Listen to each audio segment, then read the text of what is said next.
Ladies and gentlemen, welcome to the first episode of Gospel of Violence podcast. Well, let's move on to the next one. And this one kind of could be a close cousin of one of the previous fake gospels, which was the gospel of vetting your instructors and or training methodologies material presented. And this is the gospel of pedigree, experience, background. There's a lot of folks out there that will use, and on the surface it does sound logical, and to a certain degree it is. Would you want to take swimming lessons from someone who's never been in the water? Probably not. Would you want to take driving lessons who doesn't have a driver's license? Probably not. At the same time, if you look at the studies of human psychology, if you look at the studies of philosophy, many other aspects that deal more with the mental realm of our functions. Very often we're learning from people that not necessarily have been, so to speak, to hell of life. Yet they're talking, and sometimes, with some of them, very convincingly of how to deal with the hell of life. And in some cases, what they're talking about is very, very legit, and it works. So here's the thing about pedigree, experience, and background. When we're looking into the realm of violence, many folks would say that I don't want to be taking classes from anyone who hasn't been in a gunfight. So that kind of leaves military, law enforcement, SWAT contractors, for the most part. There are a few folks out there that have been involved with kinetic exchanges of high-velocity projectiles in the civilian capacity. But they are very far and few in between. Majority of those folks that do have that experience do come from the military, law enforcement, security contractor background. When you are looking at pedigree, experience, background, one of the first things that you should apply in filtering through that is how is that experience, background relevant to your current life. What do I mean by that? Majority of dudes, trainers, coaches, instructors with a significant pedigree and background in both military and law enforcement, absolute majority of them, their teachings, their methodology, the principles they present, the dogmas that they push, do come overwhelmingly from environment of working within teams. Very often, that environment involves the initial factor of having initiative. And these are two things that for the most part, as a civilian, if that is who you are, if that is your life, will not be present in 99% of your real life encounters of violent kind. You will not have a team, and you will not have initiative to start with. People will say, well, the team is not such a big difference. How is it different fighting with the team versus being without a team? Differences are multidimensional. Differences are extremely significant, and they affect everything from mental state, from psychological realm, to tactics, to understanding of areas of responsibility, to understanding of legal aspects, and it continues. It continues to include everything and every aspect of learning and training for gunfight. When you look at training that generally assumes that one will have at least certain degree of initiative at the onset of conflict, or certain level of awareness, preparedness, expectation of that conflict to materialize. That is a very dangerous proposition, because we are intentionally lying to ourselves that our first conscious reactions in the conflict will come from us being in a close to 100% functionality state. And very often, that's not going to be the truth. So these two aspects, when you're looking at pedigree, experience, background, again, it's something that you may want to look at and take your time dissecting the individuals with set pedigrees, experiences, and backgrounds. How is it that their experience, pedigree, background, and the way it is projected into their curriculums, into their programs, classes, how is it relevant or not to the life you live, to the places and circumstances where you may face violent confrontation?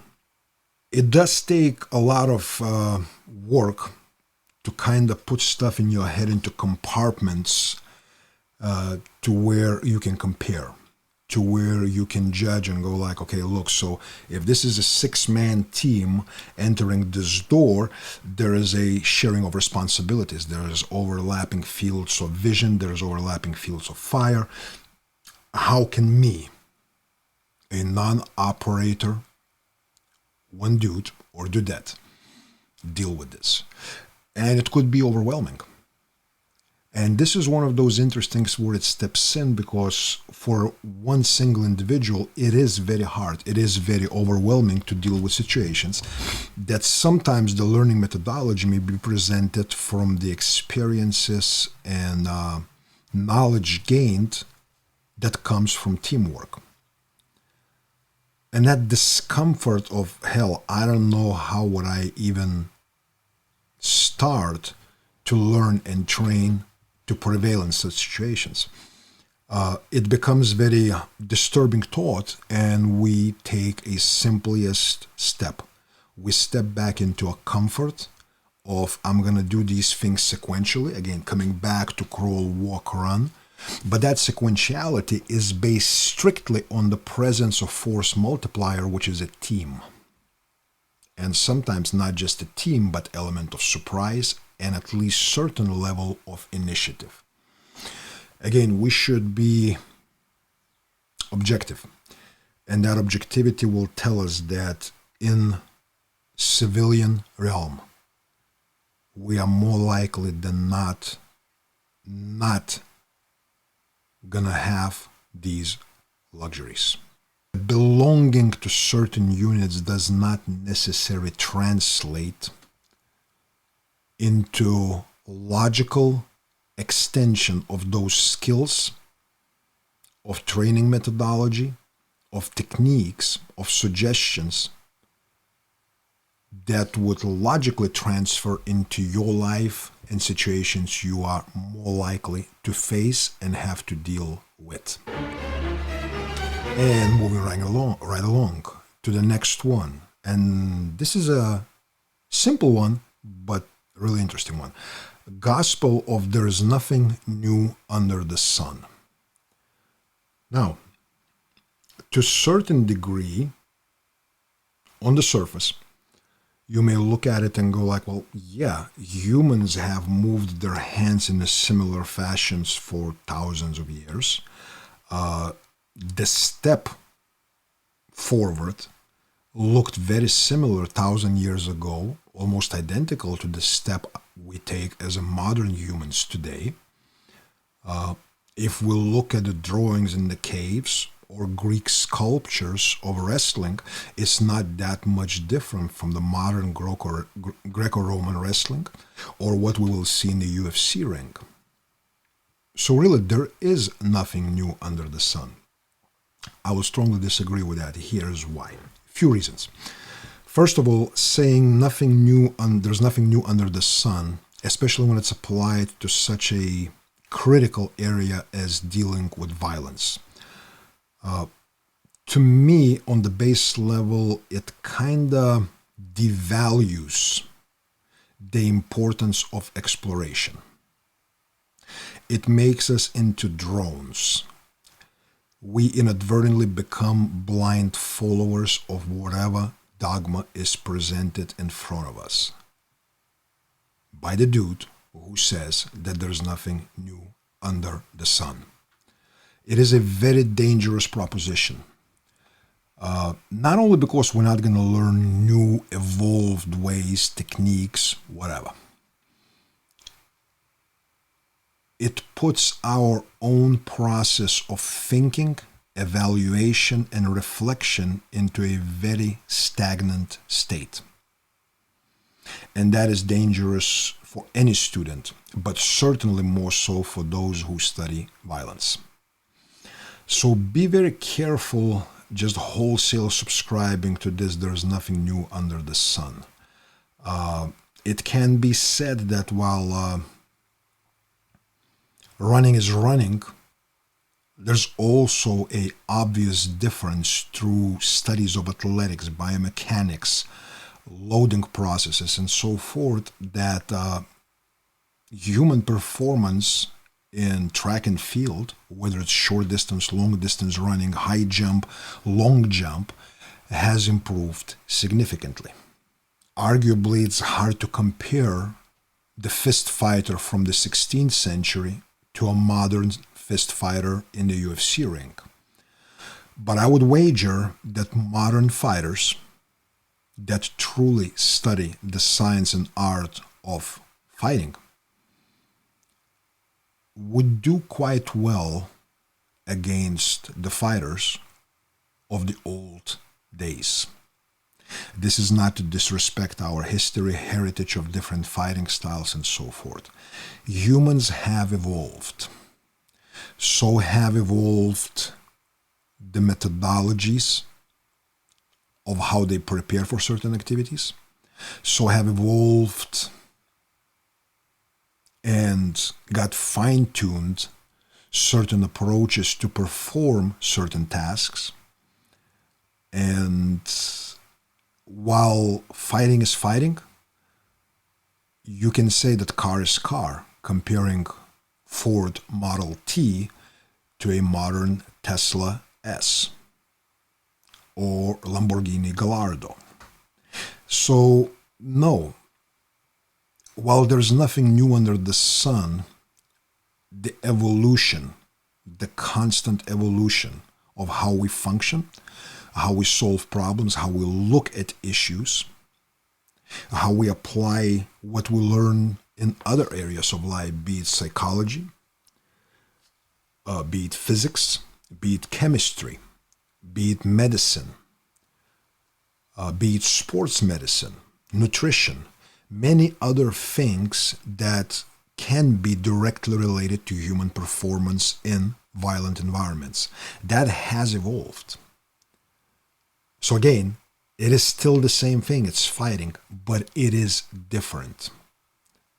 It is elevated from what it was. And we would be well advised to study these things that people that are dedicated to science and art of dealing with violence spend hours each day, years, non-stop, in simply exploring how to throw a front kick. It's simple, Sonny. You just throw a front kick. No. For those of you who are and will become members of our exclusive 150, 250, and 350 clubs, and for those of you who will be yearly subscribers, and for those of you who will be monthly subscribers, in a number of our episodes in different rubrics of this podcast, you will be able to see unequivocally how deep the science of fighting can be. And and how dedicated work, applying logic, thinking, dissecting the process, being able to see from both sides of the battlefield, so to speak, plays a huge role in evolution of quality, of how we fight, how we deliver our weapons into the battle. Now, weapons can be your fists, your elbows, your knees, your feet, or external objects, be it improvised weapons, firearms, blades, whatever the case might be. So, while it may sound cool and catchy, there's nothing new under the sun. Understand the perils of wholesale belief that there's nothing new under the sun. One small side note, and that came up with some discussions with colleagues of mine, friends of mine in this field of studies of violence. It can be said that a lot of people that, I wouldn't even say they copied it or borrowed it. I think the English word, and you have to excuse me because I may absolutely butcher the word, but plagiarism, right? Where people simply look at something that someone is doing. They really don't take time to go through the process that sometimes may be months or even years worth of work in dissecting the issue, but they kind of recreate a aesthetic duplicate of what they see. They may change few words that they read in an article or heard in the video or stole from the book, well, borrowed from the book. And they basically took someone's work without having deep understanding of its essence or where it came from. And when they are confronted that they cheapened the body of work from someone else, that it's not presented right, and sometimes straight up being told that you are a thief of intellectual work of someone else. The most common phrase you will hear from those folks, well, shut up, there's nothing new under the sun. Why do you think you're the only one who can come up with this? No one really comes up with a kick, a punch. It's been a thing for a little bit of time, few thousand, 10,000, 20, 50,000 years, I don't know. But it's been a thing for a while. Yet the caveman punch and the punch of today's highest level professional, whether it would be boxer, whether it would be a mixed martial artist competing in a combat sports arena, or a dedicated fighter who does things in a little bit different areas of life, I submit to you that that punch is no longer the same. It is new. As a definition, punch, it's still a punch.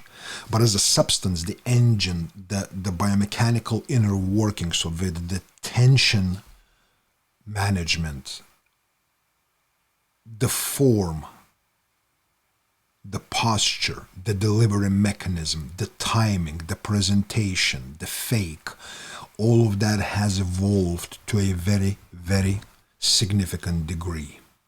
So again, those who steal the work of others and then very strongly defend themselves with there's nothing new under the sun, implying that, hey, 6 people can come up with the same idea simultaneously. And I'm not saying it cannot happen. It has happened more than once at different locales, at different times, without people having any contact with each other. But it's not that hard to determine because the thinking process with each person is going to be somewhat unique. So their explanation will be different. But it's not that hard to see when someone is intellectually lazy, simply takes someone's work, changes a couple words, does the sometimes quite poor aesthetic copy of that work, and then when called out on it, uses the term "there's nothing new under the sun." All right, moving right along. gospel of technique as a set sequence of actions to respond to opposing actions and or circumstances. Technique. What is technique? Different instructors, and again, some of my colleagues, we use different analogies to define what the technique is. What is the difference between the principle-based learning and training versus technique-based learning and training? What is a technique?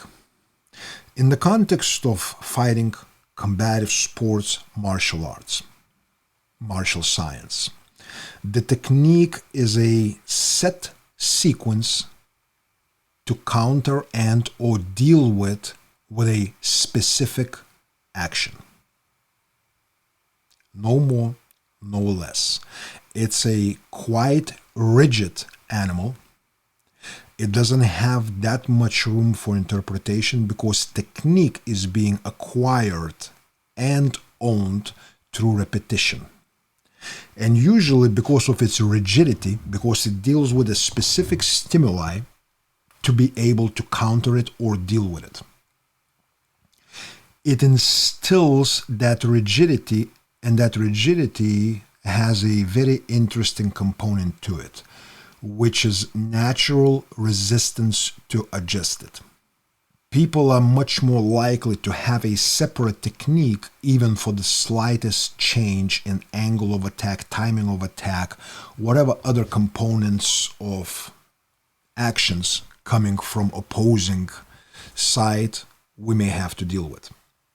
The analogy that I use for technique-based learning, I use the analogy of a Rolodex.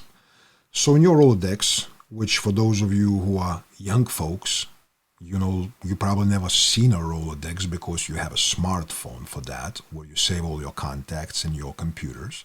Rolodex is the place where you hold business card of important people and or businesses, places, services, right? So if you look at it in our modern lives, it's probably a good idea to have a family doctor, maybe pediatrician. If you have certain health issues, cardiologist or proctologist or a dentist could be something that you may want to have in that Rolodex. There is something called, in modern language, called taxation, otherwise known as theft.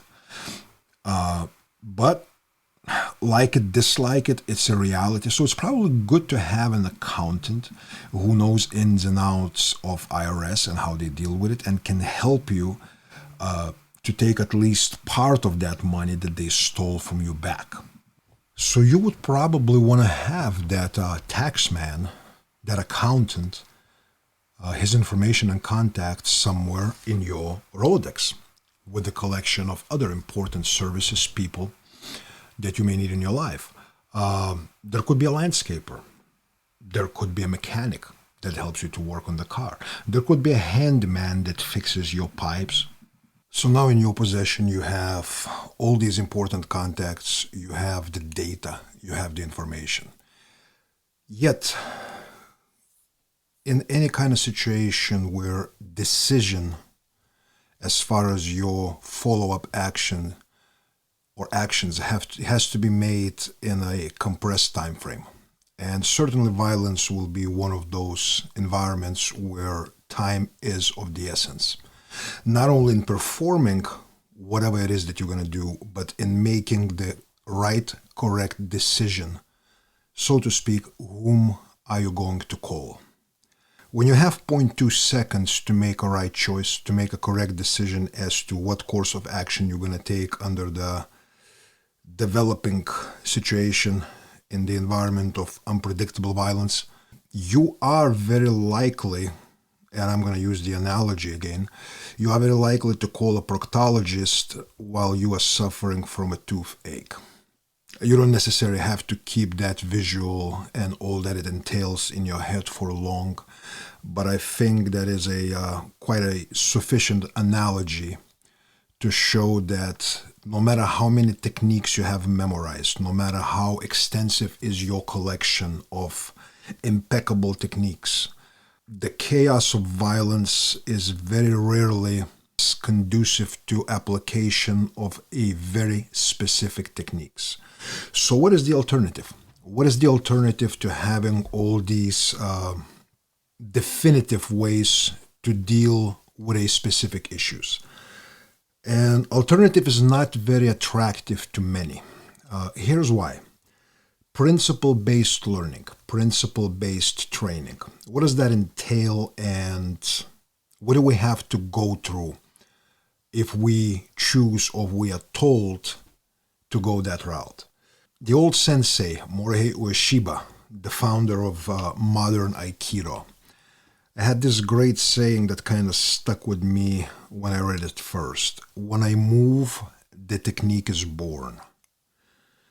I want you to let that sink in. When I move, the technique is born. What that entails, what that tries to project forth, is that technique is in a moment, for a moment, application of learned, trained, pressure-tested principles. Now, principles, they will vary because, again, even the very word principle, it's kind of contentious. What is the principle? How do we define principle? We will address that in forthcoming episodes of Gospel of Violence podcast once we go deeper into a training methodologies. If I were to say something that's relatively short and sweet, principles are these things that are not open to interpretation. Kind of sort of like Ten Commandments.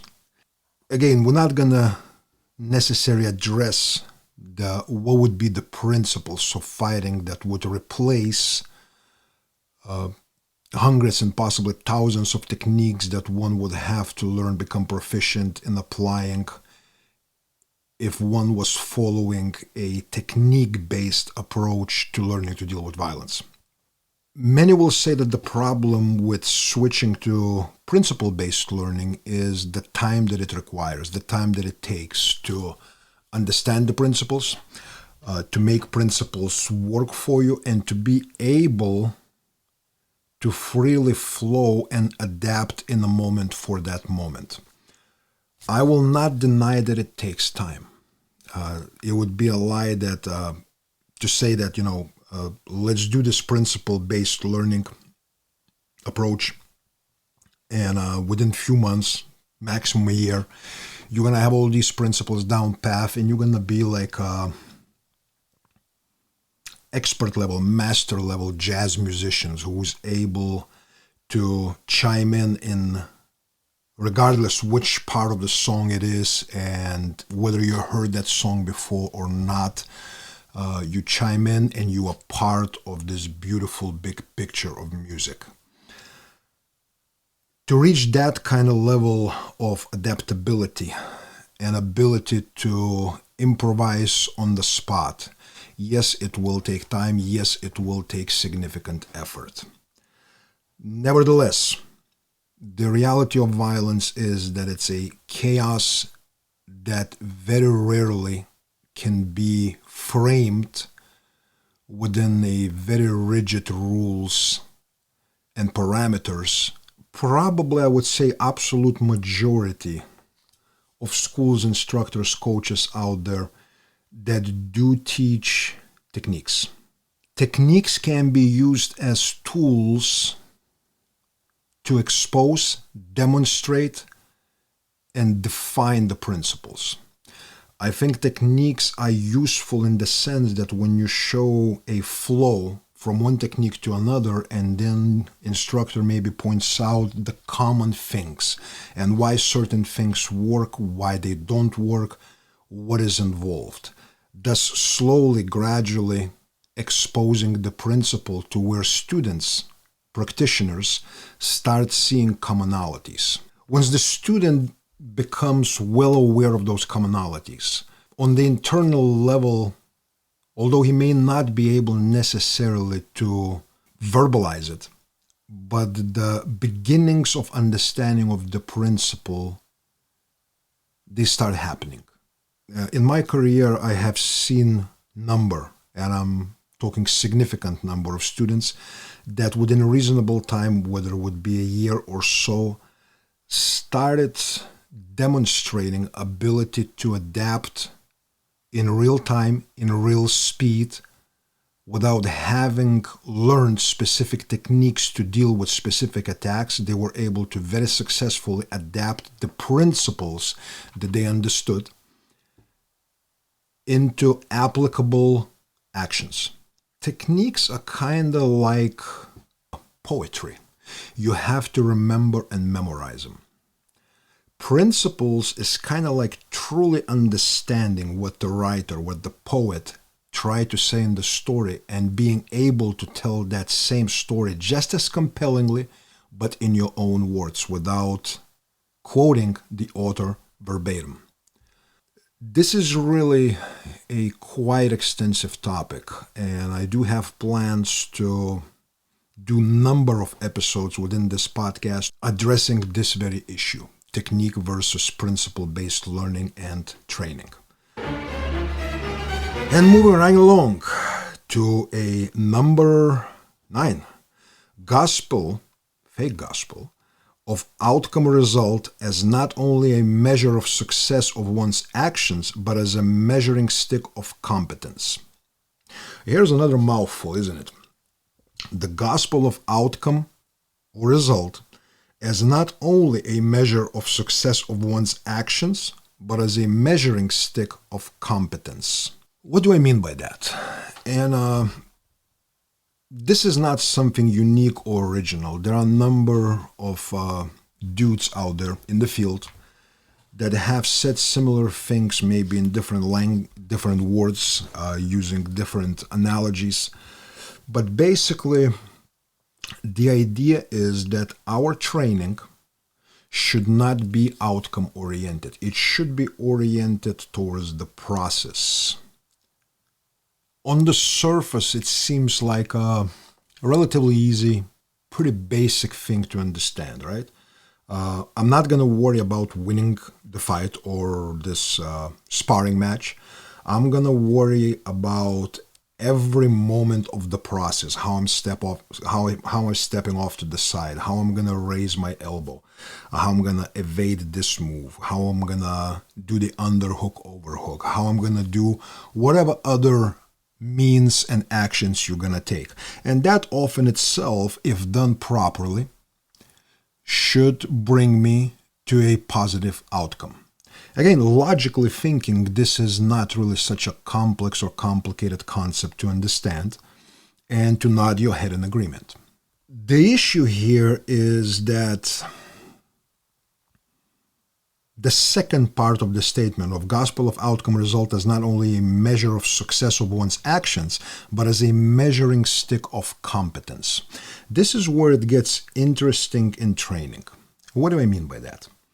When I say that a measuring stick of competence, again, numerous instructors, they have a good, proper, very literate definitions of the spirit, so to speak, of the drills. The thing that I observed was that the judgment whether one's actions have worked or not is always based on what is the outcome at the end.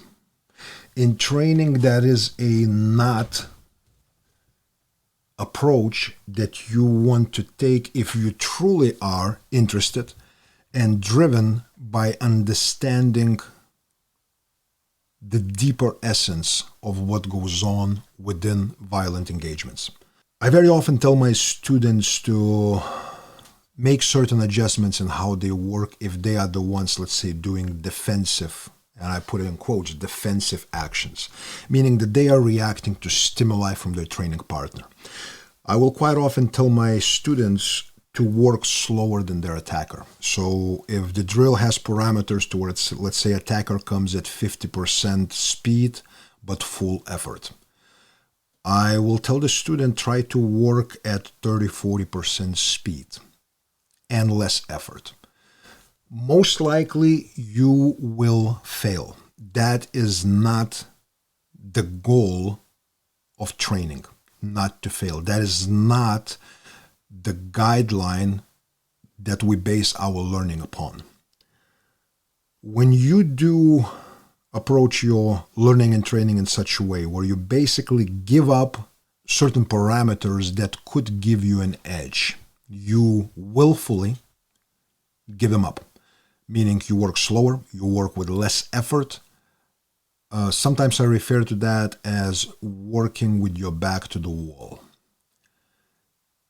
This is where most of the learning happens. There is a saying, sometimes you win, sometimes you learn. It takes quite a bit of discipline, self-discipline, control of your own ego, control of your own need to be the best, need to win, need to prevail. Realize this, in training, it is not a fight, no matter how much you try to make it so. You can put protective gear, you can use the marking munitions if it's firearms-based environment. You can go pretty much all out effort-wise, speed-wise, and so forth. It is still not a fight.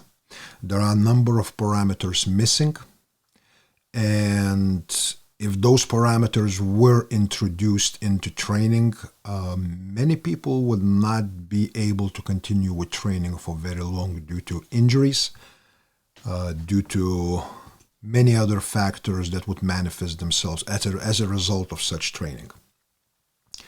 So when you are doing learning and training, make a conscious decision to make yourself, by the course of your choice and your action, weaker, slower, and in position of disadvantage, and work from there. What happens there is we're purifying the work on the skill. We're purifying the pressure, not only that our opponent brings, whether it's 50% or 100% speed, but by us working slower, we actually increasing the amount of pressure that we have to deal with. It works both on psychological, emotional, and of course physical, technical level. The big issue with that, of course, is self-discipline. To be able to do that, you do have to control yourself, to exercise significant amount of control over your need to be the best, over your need to win, over your need to overcome your opponent's actions. While in training, outcome result oriented approach versus process oriented approach is not a hard concept to understand. How to apply that concept to reap the maximum benefits, it's something that I would highly suggest you folks take a little bit of time of thinking, examining, and dwelling on the issue. The fake gospel of KISS. Keep it simple, stupid. That's probably the phrase, the pretty stale cliche that has been used and overused at least as much as many others, like slow is smooth, smooth is fast, and many others that we will address in the future. But the principle of KISS, keep it simple, stupid. All right, what does that really imply? What does that really imply? All four words. Keep it simple. Stupid. Now, obviously, the structure of the sentence and commas and all that stuff, sometimes they make a huge difference in the meaning of the expression. But in this, it's really quite simple and quite forward. Keep it simple. What does that imply? What does that mean, keep it simple? Do you want to keep your actions simple? If we set any parameter, be it simplicity, be it linearity, be it application of power, be it speed, whatever other parameters that we're going to choose to use, if we use that parameter as a guiding measuring stick for how we should perform certain tasks.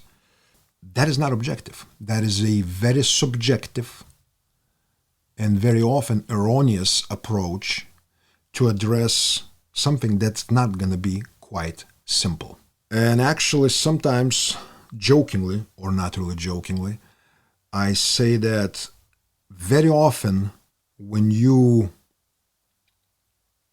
it's not because of the need to keep it simple, but you make a special effort to simplify that which should not be simplified. When you keep it simple, you're stupid. Now, that is not a call to make everything more complex and complicated.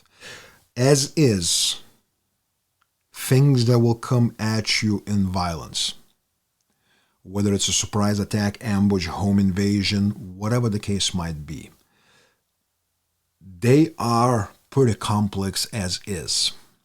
We don't need to throw any more complexity in it. Now, simplicity in our response has to be directly related and tied to few things. Those things in order of importance is, do we see what is happening for what it really is?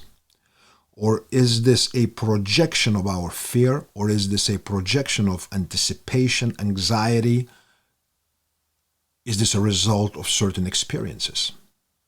All of those can affect the way we look at what is happening in front of us and the way we see it, the way we comprehend it.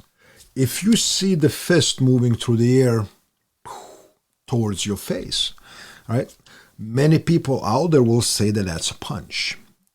Some other folks will extend it even further and say that that's a violent attack. Some people will even put a legal twist on it and say that it's an assault.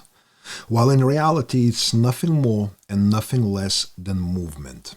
It's a piece of flesh moving through space and time in the direction of whatever it is moving towards to.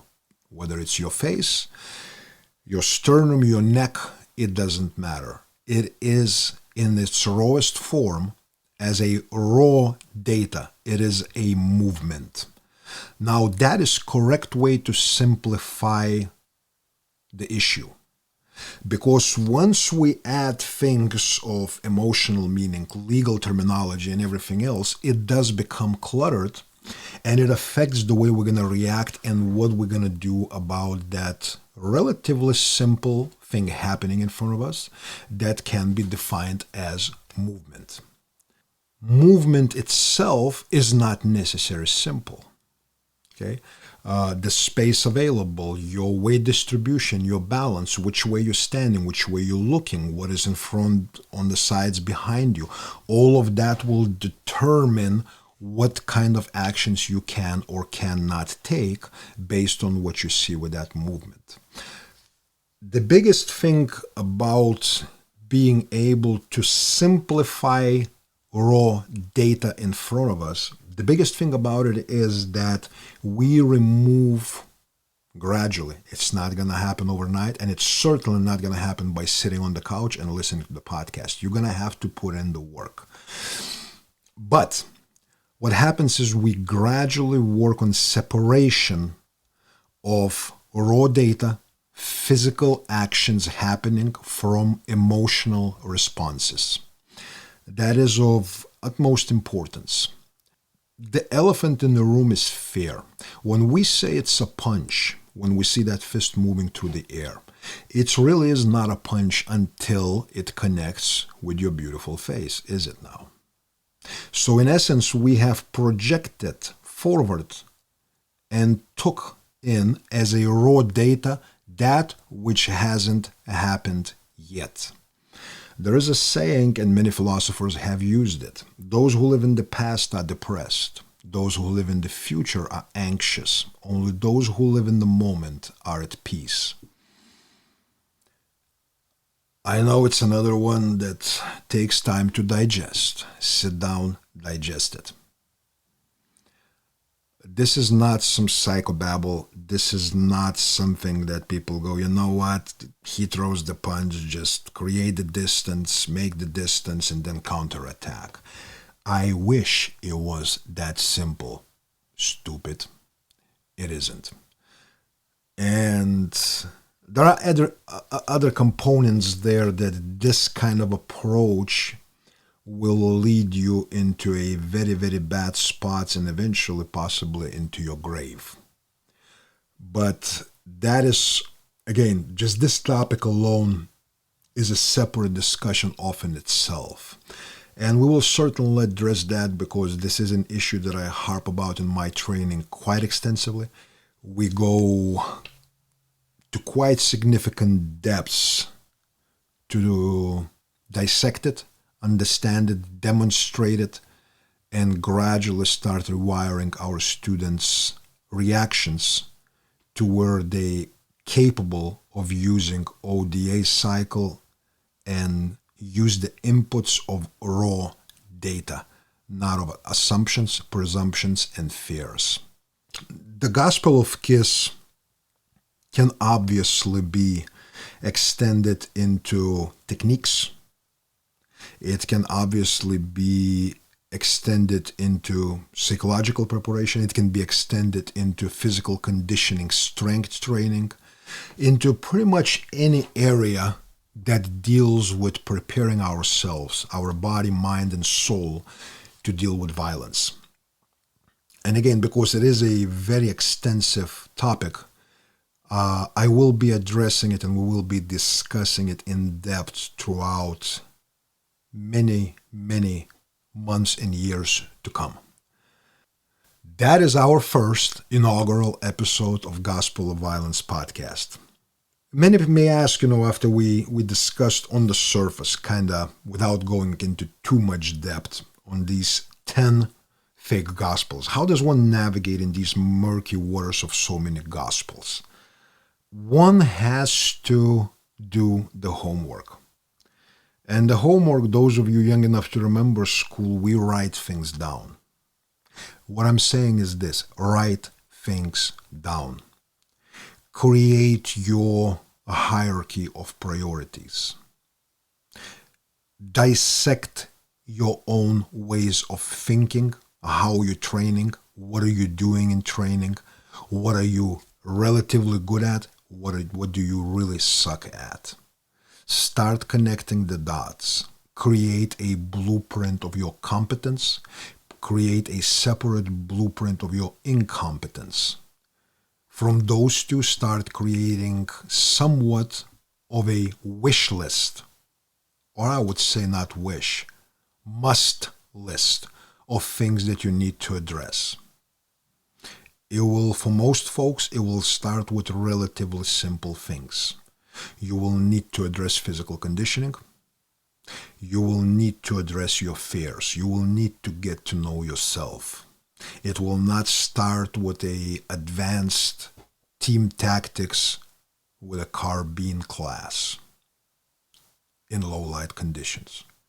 That's not where it is. That's not where your competence is. I understand very often that's where the fun is.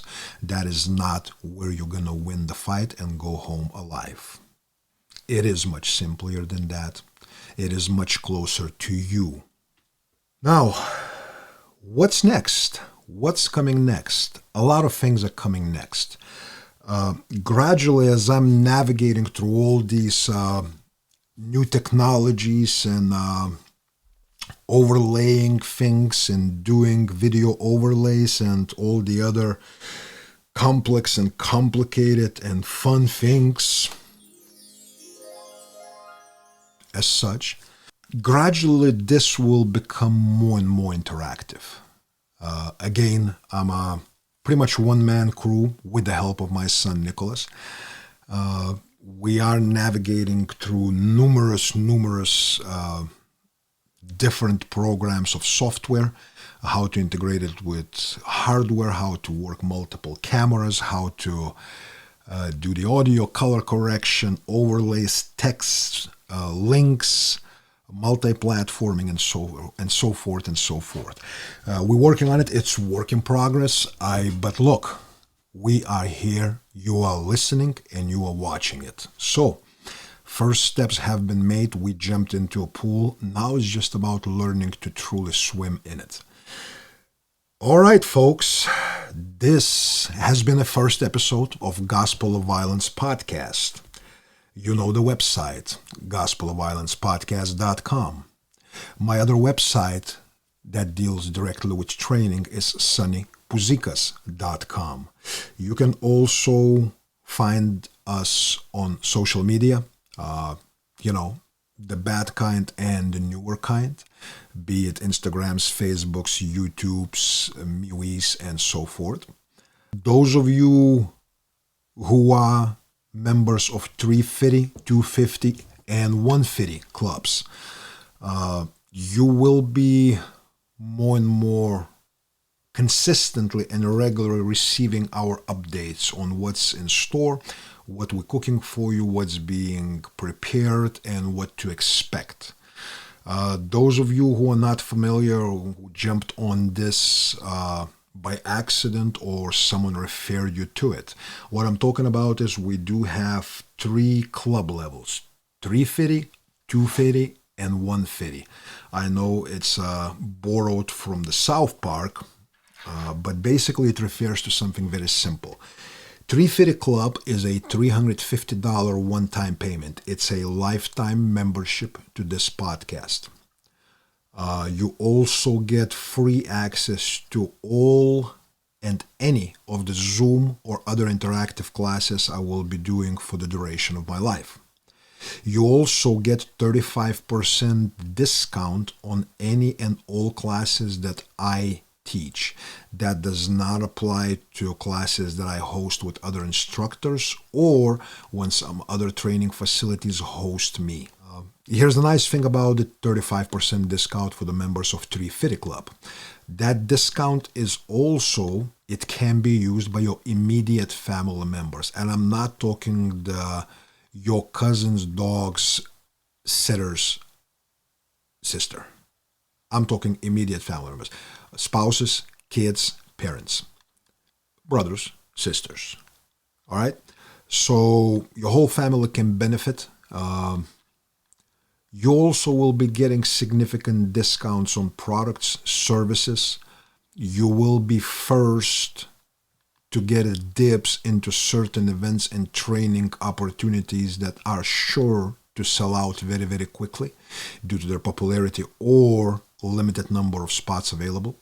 You will get some swag. And you will be an elite. There's only 100 spots in the 350 Club. Next step down is a 250 Club. And as it implies, it's $250 one-time payment, and it is a lifetime membership. You do get the same thing as far as my online classes, whether through Zoom or any other means, they are free. You do get 25% discount for you, not for your family members. That's only reserved for the 350 Club members. On any and all classes that I teach, mostly in my facility, or they are not hosted by other training facilities. I'm the one who markets, organizes, and so forth. And 250 Club is relatively open as of now. It won't be for long. Only 250 memberships in the 250 Club. Coincidence, I know. 150 Club. 150 Club is a $150 one-time payment, full access to all materials and content of podcast programming for 3 full years. So contrary to 250 and 350 clubs, 150 Club is not a lifetime club. It's a 3-year club.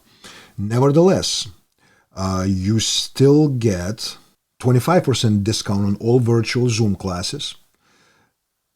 Discount code that will be provided to you will also get you 15% off any in-person training with yours truly for the duration of your 150 Club membership. That is for 3 years.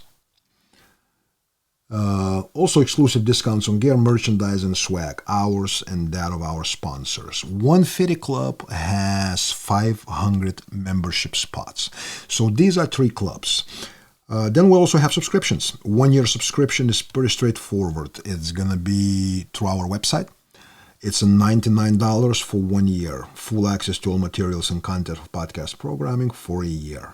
Discounts on gear, merchandise, and swag. That will be provided during our podcasts. And then we have monthly subscription, which is $12.99 a month. So for that month, you have full access to all materials and content of podcast programming. And then, of course, the folks that we all love, and we call them freeloaders club. Limited amount of podcasts and some segments will be available and accessible for all without memberships or subscriptions. And when I do say limited, I do mean very limited. Some of the segments I will make part of those segments as a free access, but when we get through to really good deep stuff, it will be only for those who pay.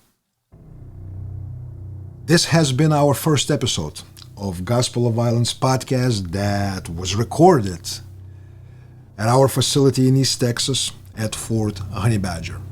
I really do appreciate you all being here. This episode was obviously available and accessible to all, and I greatly appreciate all of you being here and sacrificing your time to hear all this. Thank you again, and I hope to see you soon. Sonny Puzikas with the Gospel of Violence podcast.